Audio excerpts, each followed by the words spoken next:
विदर्भाला पावसानं चांगलंच झोडपून काढलेलं आहे। मुसळधार पाऊस सध्या विदर्भात सुरू आहे।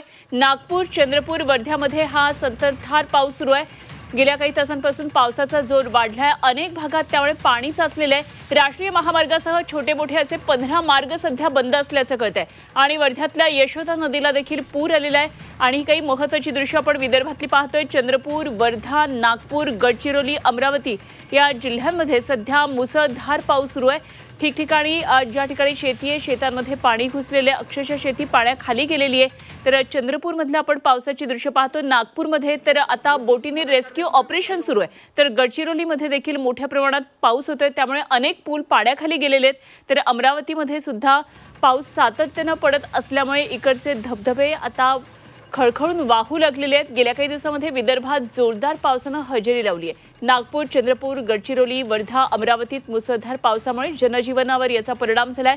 अनेक ठिकाणी जनजीवन विस्कळीत झालंय। काही सखल भाग आहेत, या भागामधल्या घरांमध्ये, सोसायटींमध्ये पावसाचं पाणी साचलेलं आहे, पावसाचं पाणी शिरलंय। त्यामुळे नागरिकांचे संसार सुद्धा अनेक ठिकाणी आता उघड्यावर आलेत। अक्षरशः पाण्यामध्ये संसार वाहू लागलेले आहेत। तर इकडे नदी नाले ओसंडून वाहू लागलेत। पावसामुळे महामार्गांसहित छोटे मोठे मार्ग आता त्यामुळे बंद झालेले आहेत। विदर्भातल्या पावसाची स्थिती आपण पाहतोय। चंद्रपूर, वर्धा, नागपूर, गडचिरोली, अमरावतीमधली काही प्रातिनिधिक दृश्य आहेत।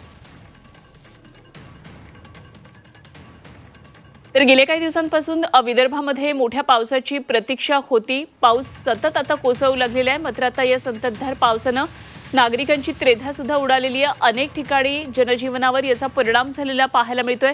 साचलेल्या पाण्यामधूनच मार्ग काढत जावा लागतोय, अशी सगळी कठीण परिस्थिती अनेक भागांमध्ये सुद्धा दिसून येते। अनेक ठिकाणी पूल सुद्धा पाण्याखाली गेलेले आहेत।